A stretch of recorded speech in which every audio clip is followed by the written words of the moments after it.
मोटी समझ के आधार पे मैं अपनी बात को रखना चाहूँगा। पहले तो आपने बिल्कुल सही कहा कि जनसंख्या वृद्धि का ज़्यादा संबंध गरीबी और अशिक्षा से है। गरीबी और अशिक्षा से है और उसमें एक बात बहुत महत्वपूर्ण ये है कि यूनाइटेड नेशंस ने अपने रिकमेंडेशन में एक बात कही है, वो बात ये है कि शिक्षा और विकास ये सबसे अच्छे गर्भ निरोधक हैं। अब हम तो उस पे डिबेट करते हैं कि गर्भ निरोधक कैसा होना चाहिए, तो उसके बारे में भी एक राय कही गई है। जहाँ तक भारत का सवाल है, भारत में सबसे बड़ी समस्या ये है कि जो संकीर्ण राष्ट्रवाद वाले हिंदू धर्म के नाम पे राष्ट्रवाद लाना चाहते हैं, वो हिंदुओं को डरा के रख रहे हैं कि मुसलमानों की आबादी बहुत तेजी से बढ़ रही है, मुसलमान इस देश में मेजॉरिटी हो जाएगा तो हिंदू इस देश में माइनॉरिटी हो जाएगा। इस बात को वो लगातार अलग अलग तरीके से दोहरा रहे हैं और उसमें बहुत गंदे गंदे कार्टून, गंदे गंदे ओपिनियंस वो अपने आप में दे रहे हैं।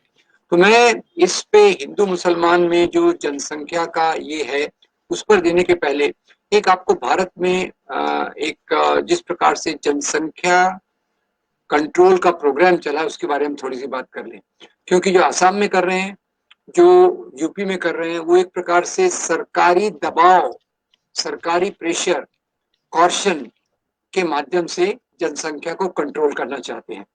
और मुझे ऐसा लगता है कि जनसंख्या ऐसा मामला है कि जो लोगों को एनकरेज करके, प्रेरित करके, स्वास्थ्य सुविधाओं को बढ़ा के, शिक्षा को बढ़ा के जनसंख्या पर अच्छे से नियंत्रण पाया जा सकता है, ऐसी राय जो है वो मोटे तौर पे आपको दो एग्जाम्पल देना चाहता हूँ।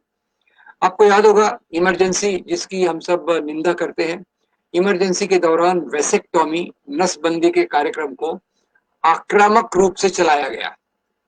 लोगों को कहा गया कि आपका नसबंदी का सर्टिफिकेट है तो आपको ये सुविधा मिलेगी, नहीं तो नहीं मिलेगी। तो उसके पहले जो देश में नसबंदी का प्रमाण था वो लाखों लाखों में था, लाखों लाखों में था। और जब ये जबरदस्ती की, लोग इससे इतना डर गए कि आज सरकार पूरी कोशिश कर रही है कि नसबंदी के कार्यक्रम को प्रमोट करें, पर वो उसकी संख्या बढ़ ही नहीं रही। एक चाइना का लोग बड़ा उदाहरण देते हैं कि चाइना में वन चाइल्ड नॉर्म आया, सरकार ने वन चाइल्ड नॉर्म को लोगों पे थोपने की कोशिश की और हालात ये हुए कि आज चीन की सरकार लोगों को कह रही है कि आप 3 बच्चे कम से कम पैदा करो। तो ये एक बात है कि इस पर जबरदस्ती नहीं होना चाहिए। दूसरी बात देखिए कि ये जो जनसंख्या वृद्धि की दर है भारत में, अब खैर आजकल तो सब चीजों का दोष नेहरू जी को दिया जाता है, पर 1952 से जनसंख्या नियंत्रण के कानून, जो नीतियां, कानून नहीं नीतियां लाई गई और उसमें एक था फैमिली प्लानिंग डिपार्टमेंट। और फैमिली प्लानिंग डिपार्टमेंट का शुरू में कहा गया कि आप जनसंख्या का नियंत्रण कीजिए, बाद में उसको बदल के कर दिया गया फैमिली वेलफेयर। फैमिली वेलफेयर यानी जिनके ज्यादा बच्चे हैं उनकी मदद करो कि ज्यादा बच्चे ना हो, जिनके बच्चे नहीं है उनको मदद करो कि उनके बच्चे हो। फैमिली वेलफेयर में तो ये होता है ना कि आप पूरे परिवार के सुख को देखें। तो ये 1952 से चलाया गया और उसका परिणाम ये हुआ कि सन 2010 के आते आते रेट ऑफ फर्टिलिटी, अब रेट ऑफ फर्टिलिटी क्या है? प्रति महिला बच्चों की दर, एक महिला कितने बच्चों को जन्म देती है उस पे है। जैसे आप अपना खुद का उदाहरण ले रहे थे, मेरा भी उदाहरण वैसा है। हम 4 भाई हैं, 2 बहन हैं। मेरे पिताजी 4 भाई थे, 2 बहन थे। ये उस समय की एक आम बात की थी, तो खैर उसमें नहीं जाते हम। पर आज जो प्रति महिला रेट ऑफ फर्टिलिटी है वो 2.2 के करीब आ गया है। 1950-60 में 4 था, 5 था, 6 था, अभी ये 2.2 तक आ गया है। और आपको बता दूं कि जो आइडियल, जो इसका आदर्श है वह 2.1, 2.1 अगर रेट ऑफ फर्टिलिटी रहा तो पॉपुलेशन एक स्टेबल रहती है, उसमें किसी प्रकार का ज्यादा चिंता करने की बात नहीं रहती। तो खैर ये एक मोटे तौर पे इस बात को हम कह सकते हैं। दूसरा देखिए कि किन लोगों के बीच में जनसंख्या ज्यादा बढ़ती है। मैं 2 उदाहरण दूंगा कि एक तो है आदिवासियों का और दूसरा है मुसलमानों का। आदिवासियों की जनसंख्या 1951 में थी 8.6, सॉरी 6.8, 6.8 1951 में, आज हो गई है 8.6। मुसलमानों की जनसंख्या थी 8.9, आज हो गई है 14.2। तो इससे ये समझिए कि जिस समाज में गरीबी ज्यादा है, अशिक्षा ज्यादा है, बच्चों के होने वाले बच्चों की संख्या ज्यादा होगी। ये एक बहुत सरल सा फार्मूला है। दूसरा, अब इसमें हम देखते हैं कि जहां तक हिंदू मुसलमान का सवाल है, हिंदू मुसलमान के सवाल के बारे में अगर हम देखें तो एक होता है डिकेडल रेट ऑफ ग्रोथ, दशकीय जनसंख्या की वृद्धि। अब दशकीय जनसंख्या की वृद्धि में अगर आप देखें तो 1991 से 2001 तक हिंदुओं की जनसंख्या में जो गिरावट आई वो थी 22.7 से 16.7, और मुसलमानों में जो कमी आई वो थी 32.8 से 24.6। ठीक है, तो मुसलमानों में ज्यादा थी, पर जो गिरने का रेट है वो मुसलमानों में ज्यादा है। नंबर एक, अभी अभी एक बहुत महत्वपूर्ण किताब आई है, द पॉपुलेशन मिथ, हमारे पुराने चीफ इलेक्शन कमिश्नर एस.वाई. कुरैशी साहब जी, कुरैशी साहब की है। उसमें बताते हैं कि मुसलमान औरतों में परिवार नियोजन के माध्यमों को अपनाने की दर ये ज्यादा है। अब ये विश्वसनीय तो नहीं लगती, क्योंकि हमको तो वही प्रोपेगेंडा सिखाया जाता है, 4 बीवियां 20 बच्चे वगैरह वगैरह। ये जो उन्होंने अपने आंकड़ों से बताया है कि भाई मुसलमान औरतों में ये जनसंख्या को लेकर सेंसिटिविटी है, ये केवल मौलाना के इस पर नहीं जाती है। दूसरा देखिए कि वो बात पे तो ज्यादा डिबेट करने की जरूरत नहीं है कि 4 बीवियां होती हैं। अब आप बताइए 4 बीवियां होना संभव है क्या? 4 बीवियों के बारे में भी आंकड़ा आया था 2004 या 6 में, एक स्टैटिस्टिक्स दिया गया था। उसमें देखा गया कि बहुपत्नीत्व जो हमारे पुरुष प्रधान समाज की निशानी है वो आज भी जिंदा है, पर केवल मुसलमानों में नहीं, ये भारत के सभी समाजों में बहुपत्नीत्व है। और मैं तो इतना ही नम्रता से कहूंगा कि मुसलमानों और हिंदुओं में बहुपत्नीत्व का प्रमाण प्राय प्राय एक समान है। अब दूसरा देखिए, सेक्स रेशियो, जो सत्यमेव जयते के सीरियल में बहुत अच्छे से इसके बारे में चर्चा हुई थी। सेक्स रेशियो में अगर आप देखिए 1000 पुरुषों के पीछे स्त्रियों की संख्या भारत में 930 940 के आसपास चलती रहती है। हरियाणा में सबसे कम है, केरल में सबसे ज्यादा है। मुसलमानों में ये स्त्रियों का प्रमाण ज्यादा अच्छा है, क्योंकि उनमें स्त्री भ्रूण हत्या, फीमेल इन्फेंट्रिसाइड का प्रमाण कम है। फिर भी दहेज कुछ कम है सर, दहेज कुछ कम है, इस्लाम के जो प्रोग्रेसिव आइडियाज हैं। ठीक है, अब फिर भी तो जो उसके आधार पे देखिए, फिर भी स्त्रियों की संख्या तो 940 ही है। 1000 मुसलमान पुरुष हैं, 940 स्त्रियां हैं। लव जिहाद कितने लोग करेंगे? कितने लोगों को मरना है हिंदू लड़कियों से शादी करके? तो आखिर में तो स्त्रियों की संख्या कम है, तो एक से ज्यादा बार शादी करना तो प्रैक्टिकली असंभव है। और दूसरी बात, जनसंख्या की वृद्धि स्त्रियों की संख्या से होती है। एक पुरुष की 3 स्त्रियां हों या 2 स्त्रियां हों, उससे कोई फर्क नहीं पड़ता। फर्क पड़ता है एक स्त्री के कितने बच्चे होते हैं। और इसमें जो रेट ऑफ फर्टिलिटी बड़ा महत्वपूर्ण आंकड़ा है, तो मैं आपको बताना चाहता हूं कि रेट ऑफ फर्टिलिटी जो है वो 2004 में ये रेट ऑफ फर्टिलिटी था करीब 3, यानी प्रति औरत 3 बच्चे होते थे 2004 में। और इसमें हिंदुओं में थे 2.8, मुसलमानों में थे 3.4। और इसको 2015 आते आते ये आंकड़े गिर गए। और यहाँ महत्वपूर्ण बात यह है कि जो आंकड़ों की गिरावट है वो मुस्लिम समाज में ज्यादा है। तो आज अगर आप देखेंगे तो मुस्लिम समाज की औरतों में रेट ऑफ फर्टिलिटी ये 2.8 के करीब है, यानी प्रति औरत 2.8 बच्चे, और हिंदुओं में 2.3 के करीब है। अब तीसरी बात देखिए, कश्मीर एक मुस्लिम मेजॉरिटी प्रदेश है। कश्मीर, जम्मू एंड कश्मीर प्रदेश नहीं, सॉरी मैंने गलती से कह दिया, अभी तो वो यूनियन टेरिटरी हो गया है। तो उसमें आप देखिए the rate of fertility is 1.7। ये होगी बात। अब तीसरी बात देखिए कि रेट ऑफ फर्टिलिटी जो मुसलमान औरतें हैं केरल, कर्नाटका और आंध्र, इनमें रेट ऑफ फर्टिलिटी का मैं आपको आंकड़ा दे दूं। केरल में मुसलमान औरतों में रेट ऑफ फर्टिलिटी है 2.3, कर्नाटका में है 2.2 और आंध्र में है 1.8।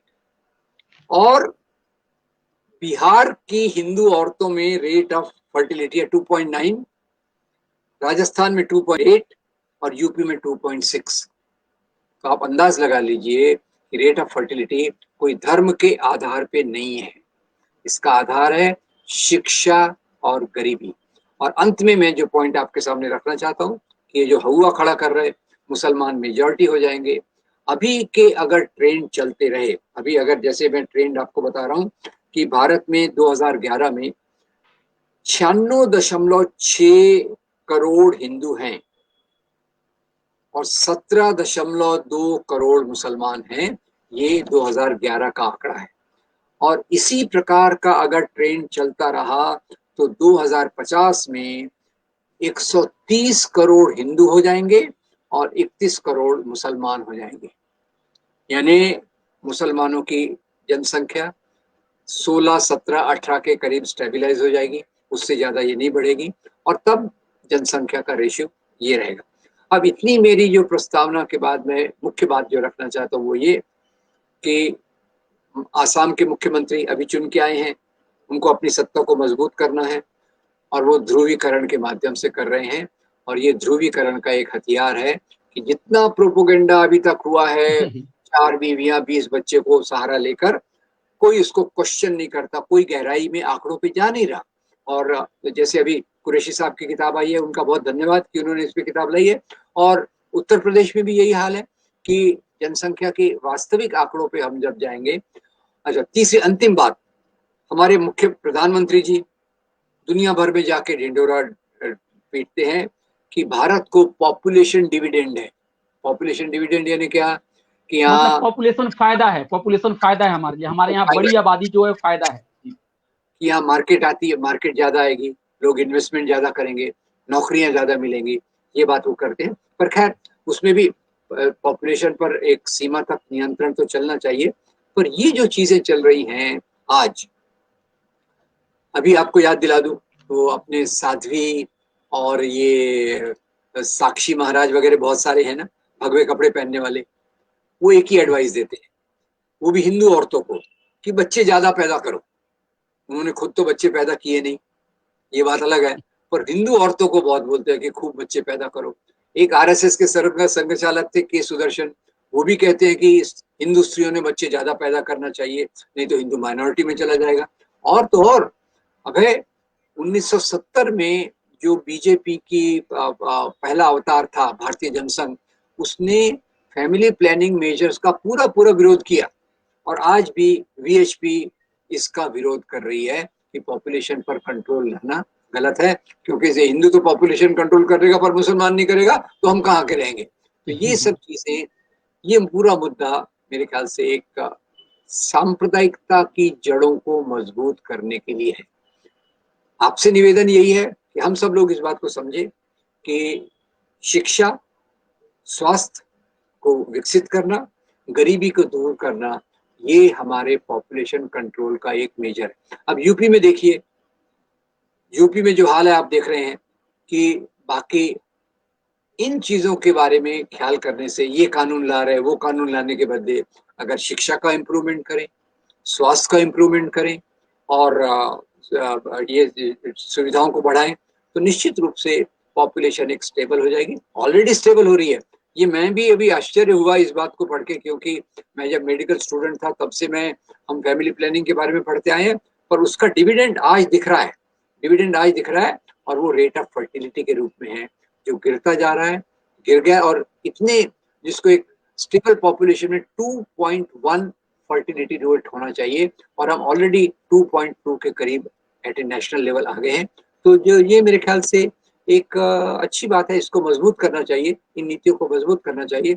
और मजबूत करना हो तो केवल शिक्षा, गरीबी को दूर करना, स्वास्थ्य सुविधाओं का सुधार करना, इन 3 माध्यमों से ही हम अपनी जनसंख्या को ज्यादा स्टेबल कर सकते हैं।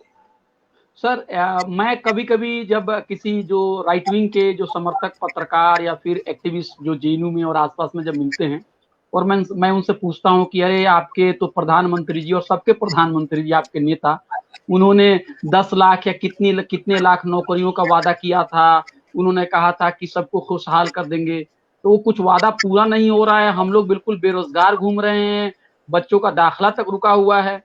तो वो क्या जवाब देते हैं, अरे तुम्हारे दोस्त मुस्लिम लोग इतने बच्चे पैदा करते हैं तो कहाँ से मतलब सरकार कुछ कर पाएगी। तो मैं इस सवाल को लेके कुछ देर तक मैं सोचा और मैंने कहा कि अगर इस देश में आबादी बढ़ गई है और आबादी बढ़ने की वजह से सरकार कुछ वेलफेयर का मेजर्स नहीं ले पा रही है, तो ये भी तो बात है कि बढ़ी हुई आबादी जो है उससे वो टैक्स भी तो ले रहे हैं। और कोई गरीब आदमी नमक खरीदता है या साबुन खरीदता है या अनाज या राशन खरीदता है या टेलीफोन पे मोबाइल का रिचार्ज कराता है, तो हर रोज 10 रुपए, 50 रुपए, 100 रुपए अपने खर्च का टैक्स के तौर पे जो वो भर रहा है, चाहे 10 रुपया भरे या 50 रुपया भरे। अमीर लोग तो अपना टैक्स नहीं बचाने के, उनके बहुत सारे उनके पास फायदे हैं, उनके पास चार्टेड अकाउंटेंट के पले चले जाएंगे, कुछ नीतियां बना लेंगे, कर्ज माफ करा लेंगे। तो सर अगर बड़ी आबादी है तो वो एक बड़ा टैक्स भी दे रही है, तो वो पैसा टैक्स का कहाँ चला जा रहा है। और दूसरी बात यह है कि जो भारत में जो बड़ी बड़ी कंपनियां के इन्वेस्टमेंट करती हैं, और 1990 के बाद इतना चला हुआ है कि भारत का ग्रोथ रेट बहुत ज्यादा बढ़ गया और भारत बहुत ही प्रगति के रास्ते पर चला गया, क्योंकि उदारवाद और निजीकरण हो गया, प्राइवेटाइजेशन हो गया। तो उसके पीछे एक और रीजन है कि यहाँ पे आबादी इतनी ज्यादा है, तो मार्केट बड़े हमारे यहाँ बड़ा है। और दूसरी बात यह है कि लोग इतने सस्ते दर पे हमें यहाँ हिंदुस्तान मिल जाते हैं कि जिस काम के लिए अमेरिका, इंग्लैंड, कुवैत, लंदन में आपको 2 लाख 3 लाख रुपए होंगे, यहाँ पे 20,000 या 15,000 में लोग काम कर लेते हैं। तो आबादी बढ़ना जो है वो एक तरह से हमेशा हमेशा ये इतनी बुरी चीज नहीं है। और बहुत सारे यूरोप के मुल्कों में और अमेरिका और ऑस्ट्रेलिया में हम ऐसी बातें सुनते हैं कि वहां आबादी बढ़ाने के लिए इंकरेज किया जा रहा है। ये सारे तथ्यों को क्यों नहीं कोई सामने ला रहा है। और ये पॉपुलेशन बढ़ाने के नाम पे इतने सारे संगठन जो हिंदुत्व के हैं उनको फंडिंग की जा रही है। और हर वक्त जो भी विकास के नाम पे आप सरकार से पूछते हैं कि सर आप क्या कर रहे हैं, विकास क्यों नहीं हो रहा है, लोगों को क्यों नहीं राहत मिल रही है, एक ही बात, पॉपुलेशन बढ़ रहा है, पॉपुलेशन बढ़ रहा है। तो ये हालांकि तथ्य कुछ और ही है। अब उस तरह से पॉपुलेशन के बारे में परेशान होने की जरूरत नहीं है जो कभी लोग 50 साल या 60 साल पहले के स्कॉलर सोचा करते थे। तो हमारे देश की नीतियां उल्टी दिशा में चल रही है। सर आप कुछ इस पे कहिए। जी, पहली बात तो आपने बहुत अच्छी बात कही कि वो 10 लाख नौकरियों का वादा नहीं था। वादा था हर साल 2 करोड़ नौकरियां पैदा करेंगे। ठीक है, आपने 2 करोड़ नौकरियां पैदा नहीं की, पर नौकरियों की संख्या तो गिर रही है। सवाल ये है कि बहुत गिर गई है सर, बहुत गिर गई है, बिल्कुल बिल्कुल। अनएम्प्लॉयमेंट रेट शायद, अनएम्प्लॉयमेंट रेट को कुछ लोग कह रहे हैं कि आजादी का सबसे ज्यादा हो गया है अभी। बिल्कुल, ये पहली बात है। पहली बात ये है। और दूसरा, एक दोस्त ने बड़ी अच्छी बात कही, जब बच्चा पैदा होता है तो एक मुंह और साथ में 2 हाथ लेके पैदा होता है। तो आप बात कह रहे थे। तो खैर, अब यूरोप में तो एनकरेज कर रहे हैं सरकार की तरफ से कि ज्यादा बच्चे पैदा करो। मैं तो खैर कहता हूँ कि ज्यादा बच्चे नहीं तो कम से कम जो स्टेबल पॉपुलेशन है उसको भी आप कीजिए, ओवरऑल पॉलिसी बनाइए, और पर लोगों को इसके बारे में जानकारी दीजिए। कानून मत बनाइए। इस प्रकार के कानून काउंटर प्रोडक्टिव होते हैं, उनका उल्टा असर होता है। कानून मत बनाइए और इसमें लोगों को आप एनकरेज करके शिक्षा दीजिए, एक। और दूसरा, सबसे बड़ी तकलीफ मुझे ये है, जो मुस्लिम पॉपुलेशन के बारे में जो गलत भ्रम फैलाते हैं, वहां आप अपने दोस्तों को कन्फ्रंट कीजिए कि भाई ये मुस्लिम पॉपुलेशन में अभी रेट ऑफ फर्टिलिटी 2.6 है, तो अभी आप क्या बोलते हैं? आप तो बोलते हैं कि मुसलमानों के 20 बच्चे होते हैं, और आंकड़े तो हैं कि एक मुसलमान औरत के 2.4 बच्चे होते हैं। तो यहाँ पर उनको कन्फ्रंट कीजिए कि आपका डेटाबेस ही गलत है, आपका डेटाबेस प्रोपेगेंडा वाला है, आपका डेटाबेस जी सर, आप ही के आर्टिकल से मैंने कोट किया था 2014 का नेशनल फैमिली हेल्थ सर्वे को आपने कोट किया है, और आपने कहा है कि हिंदू के बीच में फर्टिलिटी रेट 2.13 यानी 2.13, और मुसलमानों में है 2.62, जो कि बहुत ज्यादा फर्क नहीं है। और दूसरी बात आपने कहा कि जो डिक्लाइन मुसलमानों में पॉपुलेशन का है वो 0.78% है और हिंदुओं में 6.7% है, 0.67%। यानी मुसलमानों में बच्चे पैदा करने की का जो रेट है वो हिंदुओं के मुकाबले में ज्यादा तेजी से गिर रहा है, और हिंदुओं में और मुसलमानों में बहुत ज्यादा कुछ फर्क नहीं है। जी बिल्कुल, आधे बच्चे का फर्क है। आधे बच्चे का फर्क है, और आने वाले समय में और भी कम हो जाएगा, और वहीं ये स्टेबलाइज हो जाएगा। और ये बात तो है कि अगर मुसलमान ज्यादा गरीब रहा तो थोड़े बहुत बच्चे ज्यादा पैदा होंगे, पर उससे सरकार की जो नीतियां हैं उसमें कोई फर्क नहीं पड़ेगा। जो नौकरियां नहीं दे पा रहे, वो सभी लोग जनसंख्या पे दोष दे देते हैं कि जनसंख्या ज्यादा है, हम क्या करें। जनसंख्या के कारण अभी चीन में भी जनसंख्या ज्यादा है, पर वहां इस प्रकार की प्रॉब्लम नहीं है। ये देखिए, नेपाल में जनसंख्या कम है, गरीबी ज्यादा है। चीन में जनसंख्या ज्यादा है, इस प्रकार की गरीबी का सवाल नहीं है, उससे ज्यादा हम तो जानते नहीं। पर ये सवाल है सरकार की नीतियों का।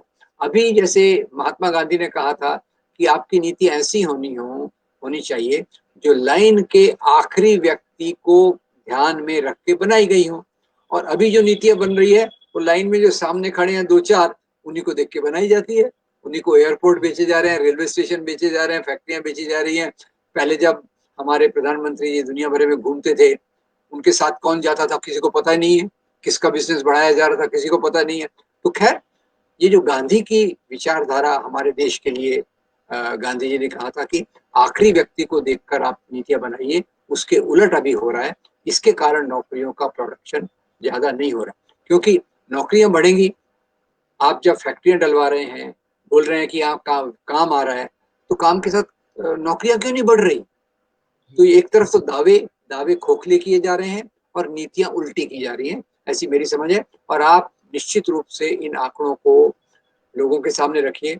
मैं एक और हमारे दोस्त जगह भारत के लोग हैं, उन्होंने एक बहुत अच्छा वीडियो बनाया है, क्या वो वीडियो भी मैं आपको भेज दूंगा, और वो वीडियो को भी आप देखिए, उसमें कई आंकड़े मैंने वहां से लिए। तो ये सब चीजें, हमारे पास मटेरियल तो बहुत है लोगों पर अपने तर्क रखने का, और अब लोग तर्क को नहीं माने और भ्रम में इतना है, प्रोपोगंडा के इतने नशे में है, तो फिर आप क्या कर सकते हैं? वो तो फिर यही मामला है कि हमारे आंदोलन को मजबूत करना जरूरी है। और ये भी एक आंदोलन है जो आप कर रहे हैं, ये भी एक आंदोलन का भाग है कि लोगों तक सच्चाई को ज्यादा से ज्यादा पहुंचाने की कोशिश करना। उस पर हमको ज्यादा काम करने की जरूरत है। सर मैंने अपनी PhD all India Muslim personal law board पे की थी यहाँ जेएनयू से। और ये वो दौर था जिस समय मैं पीएचडी जमा कर रहा हूँ, और उसी वक्त ये जो पार्लियामेंट में बिल लाया गया और कानून बनाया गया ट्रिपल तलाक के खिलाफ। और ऐसी इमेज बनाई गई जैसे कि ये बिल और एक कानून बन जाने के बाद मुस्लिम जो महिलाएं हैं उसको पूरी तरह से आजादी मिल जाएगी और पूरी तरह से उनके सारे मसले दूर हो जाएंगे, देश तरक्की के रास्ते पे चला जाएगा, जमहूरियत और इक्वालिटी और फ्रेटर्निटी और जेंडर जस्टिस बिल्कुल उसके परचम आसमान में बिल्कुल बुलंद हो जाएंगे। लेकिन उन्होंने क्या किया कि मुस्लिम औरतों के लिए एक चवन्नी और ₹1 का भी उन्होंने फायदा नहीं दिया। और जब ट्रिपल तलाक आप देंगे, जिसको कि सुप्रीम कोर्ट ने कहा कि वो नल एंड वाइड हो गया, अब उसका कोई मान नहीं रहेगा, जब कोई चीज लगी ही नहीं, उसके बावजूद भी उनके पति के लिए 3 साल का जेल का उन्होंने प्रावधान कर दिया। यानी सिविल मैटर को क्रिमिनल के तौर पे वो डील करने लगे। और पूरी की पूरी जो इमेज बनाई गई, ये बनाई गई कि मुसलमान लोग जब मन मर्जी होता है किसी से शादी करते हैं और किसी को तलाक दे देते हैं और बहुत सारे बच्चे पैदा करते हैं और बहुत सारी बीवियां रखते हैं। सर आप ही के आर्टिकल में वो जो 1974 का कोई है, the committee of the state of women in India, उसकी जो रिपोर्ट थी, मैंने अपने पीएचडी में भी इसका हवाला दिया है। उसमें कह रहे हैं कि एक से ज्यादा औरतें रखने का जो रिवाज है वो आदिवासी समाज में तकरीबन 15% है, उसके बाद बुद्धिस्ट समाज में 9.7%, जैन में 6.7%, हिंदूज में 5.8 और सबसे कम मुसलमानों में 5.7 है। यानी 5.7 मुसलमानों में, 5.8 हिंदुओं में, यानी हिंदू से कम मुसलमान में एक से ज्यादा शादी करने के रिवाज है, और आदिवासियों में और जैन और बुद्धिस्ट में तो ज्यादा है। रियलिटी ये है सर। लेकिन सिनेमा जब बनता है, डिबेट जो होता है, हमारे जो टीवी एंकर लोग जो बात करते हैं, तो ऐसा लगता है कि एक मुल्ला जी हैं और 4 औरतों को लेके जा रहे हैं, उनके 20-25 बच्चे हैं। ये जो इमेज है जी, ये जो इमेज है, ये कहीं ना कहीं ये सांप्रदायिकता की जड़ें इतनी मजबूत है सर, इसको हम 2 मिनट के लिए हंस देते हैं और हमको लगता है कि बहुत ही बकवास वाली बातें हैं। लेकिन मैं कई बार लोगों से मैंने पूछा कि जब आर्थिक मुद्दे पे सरकार बुरी तरह से नाकाम हो जाती है तो आप क्यों उनको वोट करते हैं? आप उनको वोट कीजिए जो आर्थिक मुद्दे आपको उठाएंगे, आपको खुशहाली देंगे। तो बहुत सारे लोग कहते हैं ऐसे, जो उनके कट्टर समर्थक है, कि हमको कुछ भी ना दे लेकिन वो मुसलमानों को ठीक कर रहे हैं, उनके अंदर में 4 बीवियों को रोक रहे हैं, तो ये सब चीजों के लिए हम उनको वोट कर रहे हैं। तो रियलिटी ये है कि उनके अंदर में कोई ऐसी बीवियां ही नहीं है, क्योंकि सेक्स रेट आपने खुद ही बताया कि 1000 मर्द के मुकाबले में औरतें तो बहुत कम है। तो कम से कम 1000 मर्द होते और 4000 औरतें होती तो समझ में भी आता कि 4 की शादी करनी है। तो इस तरह के मिथ का कैसे मुकाबला किया जाए? देखिए, मिथक का मुकाबला तो तथ्यों से ही हो सकता है। हमारी सीमा ये है कि हम तथ्यों को ईमानदारी से, सरलता से समझने वाले रूप में लोगों तक ले जाएं। अब ये जो प्रोपेगेंडा बना हुआ है, ये तो पिछले करीब 70-80 साल से शाखाओं में बन रहा है, मीडिया से बन रहा है, किताबों से बन रहा है। और आप मेरा मतलब समझ गए होंगे इसकी जड़ कहाँ है। लोगों के बीच में जो पॉपुलर कराया गया है वो ज्यादातर रो तो उसमें शाखाओं का है, और उसको लोगों ने आसानी से स्वीकार भी कर लिया, बिना इस बात को सोचे कि जैसे मलेशिया का मुसलमान, इंडोनेशिया का मुसलमान, अमेरिका का मुसलमान, इंग्लैंड का मुसलमान, उनमें इस प्रकार का कोई बात नहीं है जो यहाँ कहते हैं इस्लाम के कारण पिछड़ापन है, इस्लाम के कारण गरीबी है, इस्लाम के कारण ज्यादा बच्चे होते हैं। ऐसा तो कोई सवाल है ही नहीं। ये सामाजिक परिस्थिति को धर्म से जोड़ना, ये भी एक अपने आप में बहुत गलत बात है। तो उसका जवाब तो एक ही है, जो आप कर रहे हैं उसको और मजबूती से करिए, और दोस्तों को जोड़ें, और संगठनों को जोड़ें। और हमारे पास तो सीमित साधन है, सोशल मीडिया पर है, सबके लिए उपलब्ध है। तो सर हमारे जो सोशल मीडिया पे हम प्रोग्राम भी करते हैं, लेकिन मैंने भी महसूस किया कि पहले के मुकाबले ये लोग अगर हम उनकी मुताबिक बात नहीं करते तो इसकी रीच भी बहुत कम करते हैं और हमें फ्रस्ट्रेट करने की कोशिश करते हैं। अब देखिए, ये तो एक राजनीतिक लड़ाई है। जी आखिर में जाए तो सब राजनीतिक लड़ाई है, और राजनीतिक लड़ाई के लिए आपको लोगों को लामबंद करना पड़ेगा। मौका तो ऐसा है कि जो भी ताकतें वास्तव में लोकतंत्र चाहती हैं, बहुल्यवाद, प्लूरलिज्म चाहती हैं, और जो हमारा रूल ऑफ लॉ, कॉन्स्टिट्यूशन को मानती हैं, उनको एक मंच पर आकर अपने ईगो को छोड़कर, अपने ईगो अहंकार को छोड़कर साथ में चुनाव लड़ना चाहिए, साथ में सामाजिक कार्यक्रम करना चाहिए, ताकि इस प्रकार के लोग जब सत्ता में आते हैं तो समस्या डबल हो जाती है, समस्या डबल हो जाती है। तो वो, और हमको दूसरी हमारी कमजोरी एक बात तो रही है कि हमने इन बातों का प्रचार प्रसार करने के लिए उतना ताकत नहीं लगाई जितनी लगाना था। ये बात तो हमको मानना पड़ेगा। वो वामपंथी पार्टियां हों या मध्यमार्गी पार्टियां हों, या जो दूसरी पार्टियां अपने आप को दलित बहुजन पार्टियां कहती हैं, उन्होंने इस विचारधारा को फैलाने के लिए, लोगों के मिथकों को दूर करने के लिए उतनी मेहनत नहीं की। और मेरा विश्वास है कि मिथक ये दिमाग में जहर पैदा करते हैं, नफरत पैदा करते हैं, और इसी के कारण वो एक संकीर्ण प्रकार की राजनीति मजबूत होती है। तो हमें तो वही करना है। अब कितना कर सकेंगे वो मैं नहीं जानता, पर वही है, लगे रहो। अच्छा सर, ये आबादी, मुसलमानों की आबादी बढ़ने की बात भारत के अलावा यूरोप के देशों से और अमेरिका से भी कभी कभी वहाँ की जो दक्षिणपंथी पार्टियां होती हैं वो भी इस तरह की खबरें लाती हैं। बहुत सारी उनकी एजेंसीज हैं और वो कहती हैं कि इतने साल में 2020 या 2030 या 2040 या 2050 में यूरोप का फला कंट्री जो है मुस्लिम मेजोरिटी हो जाएगा और फला कंट्री में मुसलमानों की हुकूमत हो जाएगी। तो इस तरह की चीजें भी जो आती हैं वो भी कहीं ना कहीं हमारे यहाँ जो राइट विंगर जो फोर्सेज है उनको काफी मजबूत करती हैं। इस चैलेंज को कैसे दूर किया जा सकता है? देखिए, यूरोप के कई देश ये साम्राज्यवादी देश थे। इन्होंने कई देशों को कॉलोनी बना के रखा था जहां मुस्लिम ज्यादा थे। तो जब कॉलोनी थी तो उनके कुछ रूल बने, तो कॉलोनी के लोग इनके देशों में आने लग गए। आज फ्रांस में मुसलमान क्यों हैं? क्योंकि फ्रांस ने जहाँ कॉलोनाइज किया वहां के कई मुसलमानों को सुविधा मिल गई फ्रांस में आने की। पर फ्रांस में आए तो उनका भी हाल वही है जो भारत के मुसलमानों का है। वो वहां बिल्कुल स्लम बिल्कुल में रहते स्लम हैं, में रहते हैं जी, बिल्कुल बिल्कुल स्लम स्लम में। में रहते हैं, गरीबी में रहते हैं, बेकारी में रहते हैं, बच्चे ज्यादा होंगे।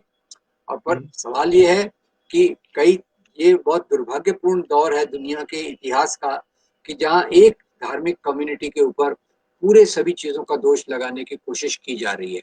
और उसमें खैर साम्राज्यवादी देशों की नीतियां और बाकी नीतियों में कुछ मेल जोल है जिसके कारण ये सब हो रहा है। अच्छा सर, भारत में भी इसके तार बड़े पुराने हैं। मैंने पीके दत्ता दिल्ली यूनिवर्सिटी के हिस्टोरियन हैं, बहुत बड़े, अभी जेएनयू में आ गए हैं कुछ साल पहले। उन्होंने भी एक डाइंग हिंदू रेस करके किताब लिखी थी। उसकी एक आध रीडिंग हम लोगों को भी पढ़ने वाली, हम लोगों ने पढ़ा था अपने एमए के दौर में। तो उस दौरान भी बंगाल के बहुत सारे जो इंटेलेक्चुअल्स थे उन लोगों ने भी उस जमाने में ये डिस्कोर्स फैलाया है कि मुसलमानों की तादाद बढ़ रही है और हिंदुओं की गिर रही है। तो ये सब चीजें भी कहीं ना कहीं सांप्रदायिकता की जड़ों को बहुत मजबूत करती हैं। और प्रोफेसर रोमिला थापर का भी एक बड़ा ही मशहूर लेख है आपको, कम्युनलिज्म एंड कम्युनल हिस्ट्री वाली।